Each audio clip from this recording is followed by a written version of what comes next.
क्या है और अभी क्या कार्रवाई करेगी आप? पहले तो हम सभी अपने व्यापारी भाइयों को, पत्रकार भाइयों को नमस्कार करता हूं और धन्यवाद आप सब लोग पधारे। हमारी समस्या के विषय में आपके संज्ञान में बात आई और आप लोगों ने पूरी ताकत के साथ इस विषय को उठाने का निर्णय लिया है। विषय यह है कि 5 तारीख की रात को हमारे घर में बच्ची का कार्यक्रम था।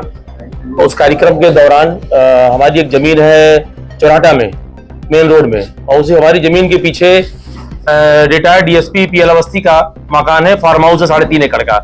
उसमें आलीशान मकान बना हुआ है। उन्होंने गंदी नीयत को रखते हुए रातों रात हमारी पूरी बाउंड्री वाल तोड़ दी और तोड़ने के बाद 40 फीट हमारे अंदर आ गए। तो हमने पूछा, साहब, हमने गए और हमने पूछा, भाई ऐसा क्यों किया आपने? उनका कहना है कि साहब गूगल नक्शे में इस प्रकार दिखाई पड़ रहा था, इसलिए हमने तोड़ के हम अंदर आ गए, जो हमारी जमीन है, हमारी संपत्ति है। हमने कहा, साहब आपने कब खरीदा इसको? तो उन्होंने बताया कि हमने ये खरीदा आपसे 5-6 साल पहले। हमने कहा हमने 50 साल पहले परचेज किया, हमारी पुश्तैनी संपत्ति है और आप 50 साल पुरानी संपत्ति को तोड़ करके और हमारा मकान, दीवार सब तोड़ ध्वस्त कर दिया। बड़ा नुकसान हमारा किया है, करीब 65 लाख का नुकसान उन्होंने किया है। तो इस विषय पर वो कोई बोलने को तैयार नहीं है। फिर हमने पुलिस प्रशासन से मदद ली। पुलिस प्रशासन मूक बधिर होकर वहां खड़ा रहा, हमारे आदमियों से उल्टा सवाल कर रहा था कि ये सही है, आप गलत हैं। हमारे आदमियों की छानबीन कर रहा था और पीएल अवस्थी साहब इधर उधर घूम रहे थे, कोई सवाल जवाब नहीं। ऐसे ही उन्होंने एसडीएम को फोन किया, तहसीलदार को फोन किया। शाम को 6 बजे सारी टीम आई रेवेन्यू की टीम भी टाइम पास करते हुए धीरे धीरे चली गई, ये कहकर कि आज रात हो गई, कल करेंगे। कल का दिन है, पता चला कि कल कुछ नहीं होने वाला है। तहसीलदार साहब ने कोई आदेश नहीं किया है, कुछ भी आपके कार्यक्रम में नहीं हो पाएगा, एफआईआर नहीं हो पाएगा, चूंकि उनके खानदान में वरिष्ठ लोग बैठे हुए हैं, बड़े पदों पे बैठे हुए हैं। उनके शायद दामाद एसपी है दीपक शुक्ला जी, और उनकी बहू भी है सीओ है जनपद। इन सब का फोन आया है, जिसके दबाव में हमारा कोई भी काम नहीं हो रहा है। और ये जो कृत्य कर रहे हैं, इस कृत्य में इनकी ताकत दिखाई पड़ रही है कि शासन प्रशासन सब इनके साथ है और इनको ये लगता है कि व्यापारी मूर्ख है, व्यापारी कुछ कर नहीं पाएगा, व्यापारी अकेला है। ऐसा नहीं है, व्यापारी आज संगठित हो गया है और ईंट से ईंट बजा देगा। और जितना पन्नालाल अवस्थी ने अपने शासन काल में अपने सर्विस के दौरान कब्जा किया, जगह जगह चित्रकूट में प्रॉपर्टी इकट्ठा की है, यहाँ 3.5 एकड़ में फार्म हाउस और मकान बनाया है, जगह जगह वेयर हाउस बनाया है, तो सबकी जांच होना चाहिए। इसी प्रकार से हर व्यक्ति के उन्होंने अतिक्रमण किया है और सबके घर में घुस चोरी करने का प्रयास कर रहे हैं। इस बात के लिए पूरा व्यापारी समाज इकट्ठा है और पूरी ताकत लगा देगा। अब न्याय पाने के लिए हमारे साथ पूरा व्यापारी, पूरा समाज सब बहुत खड़ा हुआ है। अभी जो दस्तावेज आपके पास है वो पुलिस के सामने, प्रशासन के सामने आपने रखा होगा, क्या उन लोग आपकी मदद करने में तैयार है या नहीं? पुलिस प्रशासन का एक ही शब्द है कि उनके परिवार के लोग बहुत बड़े ऊंचे पदों पर हैं, हम एफआईआर नहीं कर पा रहे हैं। यही हाल रेवेन्यू का कहना है कि साहब उनके परिवार में कलेक्टर जैसे लोग बैठे, आईएएस आईपीएस बैठे हैं, हम यार मदद नहीं कर पाएंगे आपकी, आप अपनी स्तर पे देख लीजिए। कानून तो सबके लिए है। पीएल अवस्थी ने आपके घर को गिराया तो अपराध किए जी, तो उसमें अपराध में थाना प्रभारी अपराध क्यों नहीं करती? आप क्या थाना प्रभारी हम जब जाते हैं तो हमसे क्वेश्चन कर रहे हैं कि आपकी बाउंड्री वाल कहां से थी, क्यों थी, कब बनाई, कब ली। वो सामने पीएल अवस्थी से बात ही नहीं कर रहे हैं। उनको जब भी वो सामने आते हैं सर करके बात करते हैं, बात को टाल देते हैं। आप फरियाद थाना प्रभारी नहीं सुन रहे हैं? थाना प्रभारी ने हमारे एप्लीकेशन में साइन सील करके दे दिया है। आज 4वां दिन है, एफआईआर आज तक नहीं हुई है। आप थाना प्रभारी के खिलाफ क्या एक्शन लेंगे? थाना प्रभारी के खिलाफ कल मुख्यमंत्री जी आ रहे हैं रीवा एयरपोर्ट में। हम पूरे व्यापारी मंडल और पूरे समाज के साथ जाकर के माननीय मुख्यमंत्री जी को ज्ञापन देंगे कि आपके शासनकाल में इस प्रकार का अनाचार अत्याचार हो रहा है व्यापारियों के साथ। हमारा व्यापारी समाज पूरी दिन मेहनत करके पैसा कमाता है, टैक्स जमा करता है, सबकी सैलरी देता है और वही प्रताड़ित है आज की डेट में। डिप्टी सीएम से भी आप लोग मुलाकात की? डिप्टी सीएम साहब से मुलाकात हुई है, उन्होंने आश्वासन दिया है, देखते क्या होता है। इस मामले को लेकर आईजी साहब से मिला क्या? आईजी साहब से नहीं मिले, चूंकि कल आज का 2 दिन छुट्टी हो गई है। चूंकि टीआई और रेवेन्यू वाले कह रहे थे हम कर रहे हैं, हमने 2 दिन वेट किया। अब ये सैटरडे और संडे छुट्टी पड़ गई है। कल माननीय मुख्यमंत्री से मिलेंगे, अपना ज्ञापन देंगे और आईजी और कलेक्टर को भी मिलेंगे और अपनी पीड़ा हम बताएंगे, हमको न्याय चाहिए। नुकसान हो गया होगा लगभग हमारा 65 लाख का उन्होंने नुकसान किया है। अगर न्याय नहीं मिलेगा तो क्या करेगा? न्याय नहीं मिलेगा तो पूरे रीवा में आंदोलन होगा, सब व्यापारी भाई खड़े होकर के और अपने हक के लिए लड़ेंगे। उसके लिए जिस स्थिति तक जाना पड़ेगा व्यापारी जाएगा अपनी इज्जत बचाने के लिए। मामला तो यहाँ पे अपराध किया, आपके कहने जी जो अपराध किया तो यहाँ पे थाना प्रभारी दर्ज करनी चाहिए। थाना प्रभारी क्यों नहीं कर रहे? थाना प्रभारी तो पीएल अवस्थी को देख के जी सर करके अलावा बात करते हैं उनसे। और हम कुछ भी कहते हैं तो हमसे इंक्वायरी करना चालू कर देते कि आप लोग क्यों खड़े हैं, क्यों आए आप लोग, आप बलवा मचाएंगे, झगड़ा करेंगे। और वो अपना काम धीरे से कर गया। किस चीज का डर है टीआई साहब? टीआई साहब को डर है कि उनके एसपी कलेक्टर है, राजनीतिक अप्रोच भी उनकी है, चूंकि चित्रकूट से वो विधायकी के चुनाव की तैयारी कर रहे थे, तमाम दुनिया भर की अनाराजिकता संपत्ति इकट्ठा की है, उसी की ताकत पे वो अपना घमंड दिखा रहे हैं। और हम व्यापारियों के साथ, हम व्यापारी के साथ, व्यापारी बस है, ना कोई राजनेता है और ना कोई आदमी अधिकारी हमारे परिवार बीच से है। हम किसके पास जाए? कल प्रदेश के मुखिया आ रहे हैं, कल प्रदेश के मुखिया आ रहे हैं, हम पूरी ताकत से साथ पूरा व्यापारी समाज उनसे मिलेगा और अपनी बात रखेगा। कानून तो सबके लिए बराबर होता है, बराबर होता है, लेकिन यही अगर हम व्यापारी उनके घर को तोड़े होते तो क्या हमारे टीआई साहब, एसपी, कलेक्टर, पुलिस प्रशासन सब ऐसे बैठ देखता रहता? बताइए। और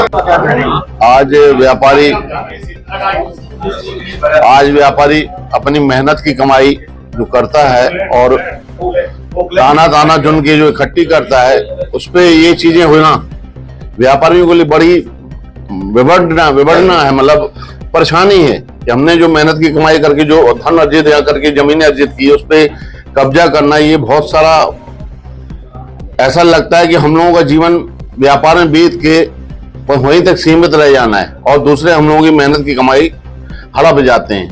इसमें सुनवाई होनी चाहिए और जो भी हो वहां पे न्याय मिलना चाहिए। किसी दबाव में ये राजनीतिक रोटी नहीं सेकनी चाहिए। व्यापारियों का कितना सपोर्ट है गुप्ता परिवार को? आज हमारी बात हुई बड़े भाई से, हमने कहा हम लोग व्यापारी समाज जो आपकी मदद कर सकता है पूरा मन से करेंगे, तन से करेंगे और जब आपको जरूरत पड़ेगी हम लोग वहां खड़े होंगे। आप लोग अलग-अलग राजनीतिक संगठनों से भी जुड़े हुए हैं, ऐसा प्रयास भी होगा कि राजनीतिक लोग कहीं और जो सत्ता में भी है, विपक्ष में भी है, वो भी आपके साथ, अगर आपको ऐसा लगता है कि व्यापारी कभी किसी राजनीतिक संगठन से नहीं जुड़ा रहता है। व्यापारी अपनी क्षमता अनुसार चलता है। व्यापारी जब जिसकी सरकार होती उसी के साथ अपना बिताता है जीवन और अपना व्यापार करता है। ये तो हम लोग राजनीतिक व्यक्ति नहीं है। लेकिन वो जो हाथ में सत्ता है उससे आप लोग बात करेंगे, बहुत बड़ा तो नहीं है। भाई ने बात की है, उनको भी आश्वासन मिला है, अब देखते हैं आगे। अगर एफआईआर नहीं हुआ, काम नहीं हुआ तो रीवाबंदी कर सकते हैं आप लोग? हाँ बिल्कुल कर सकते हैं। एफआईआर नहीं होगा तो हम कोर्ट जाएंगे, कोर्ट से एफआईआर कराएंगे, कानूनी पहले काम करेंगे ना। व्यापारी को हमेशा दबाया कुचला गया है। अपनी सरकार होते हुए भी अपनी सुनवाई नहीं हो रही है। अब देखिए 2 बजे रात हमारे यहाँ कार्यक्रम चल रहा है, रात भर। अब महोदय जी प्रभाव से जेसीबी को लेकर पूरी 100-200 की फुट की बाउंड्री एक तरफ कर दी। ये गुंडाई नहीं तो क्या है? अब बताइए किसका उनको ताकत मिली है, कितना सह मिला है? व्यापारी व्यापार के अलावा बात नहीं करता, पर ये जो सोच रहे हैं अब ये बिल्कुल नहीं चलेगा। इसका परिणाम होके रहेगा। वो व्यापारी अब जाग चुका है और सब इकट्ठा है और रीवा भर में नहीं होगा, अब ये हर जगह सतना में भी होगा। इस बात को चर्चा पूरे मध्य प्रदेश में हम इस बात की चर्चा करेंगे।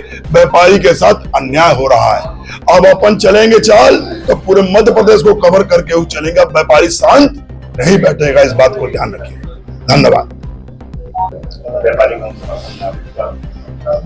देखिए, बड़ी दुखद घटना है और व्यापारी को इतना निर्बल समझ लिया गया है कि व्यापारी मतलब कुछ नहीं। पर मैं उनको बताना चाहता हूँ ये उनकी गलती है। व्यापारी आज संगठित है और जैसा भी एक पत्रकार बंधु कह रहे थे कि अलग अलग संगठन, बिल्कुल जितने भी संगठन है, आज यहाँ पे कांग्रेस के भी व्यक्ति बैठे हैं, भाजपा के भी बैठे हैं, समाजवादी के भी बैठे हैं, सभी दलों के व्यक्ति बैठे हुए। व्यापारी एक है और आज मुझे यह सोच के बड़ा दुख हो रहा है, जिन्होंने जीवन भर न्याय का पाठ पढ़ाया, जब कभी हम लोगों ने उनको देखा भी है, यहाँ भी वो कई सालों तक थाने में रहे, आज वही लोग व्यापारी के साथ गलत कर रहे हैं। जब उनके घर में कार्यक्रम चल रहा है तो चोरी छुपे जेसीबी मंगाकर उनकी पूरी दीवार ढहा दी गई। नियम कानून के तहत अगर आपको ये करना ही था, अगर आपको लगता है ये मेरी जमीन है, तो तहसीलदार, पटवारी और समस्त अधिकारियों को बुलाकर आप उसकी नाप तोल कराकर और उनको व्यापारी को साथ में खड़ा करके ये कर सकते थे। पर सरासर गुंडागर्दी के साथ आपने पूरा उनका घर गिरा दिया, उनकी बाउंड्री गिरा दी। ये बिल्कुल ही साहस के बाहर है और व्यापारी इसका पुरजोर से विरोध करता है। और जिस स्तर तक जाना पड़ा, हम सब व्यापारी और पूरा समाज, पूरा वैश्य समाज, मैं वैश्य समाज का कार्यकारी जिला अध्यक्ष हूँ, पूरा वैश्य समाज पीड़ित के साथ है और जहां तक जाना पड़ा तो हम सब जाएंगे। इसके पहले भी वैश्य समाज अपनी ताकत दिखा चुका है। 15 दिनों तक हम लोगों ने लगातार आंदोलन किया था और पूरे प्रशासन को हिला दिया था। वो स्थिति फिर ना आए, मैं यही निवेदन करता हूं कि वो स्थिति फिर ना आए। आप इस मामले को समझकर और जितना नुकसान हुआ है उसकी भरपाई करके इस मामले को शांत कर दें। व्यापारी को न्याय मिलेगा, धरना प्रदर्शन भी करेंगे आप? बिल्कुल, हर स्तर, मतलब सब कुछ। अब व्यापारी वो व्यापारी नहीं जो अपने दुकान से दुकान तक का मतलब रखता था। आज व्यापारी जगा हुआ है, वो हर जगह से जुड़ा हुआ है, हर जगह अपना समय दे रहा है। तो अपना समय इसलिए नहीं दे रहा कि रातों रात हमें नुकसान पहुंचाया जाए, हमारी पुश्तैनी जमीनों को हड़प लिया जाए। व्यापारी अपने मान सम्मान के लिए सब जगह समय दे रहा है। अगर व्यापारी को न्याय नहीं मिला तो हम सब व्यापारी और पूरा समाज धरने पे भी बैठेगा, अनशन में भी बैठेगा और अपना हक अधिकार लेकर रहेगा।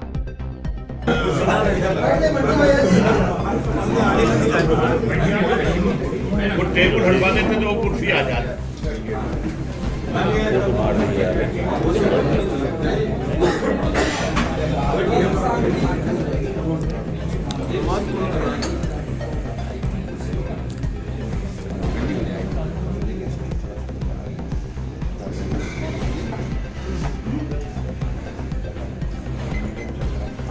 हाँ भैया शुरू करिए।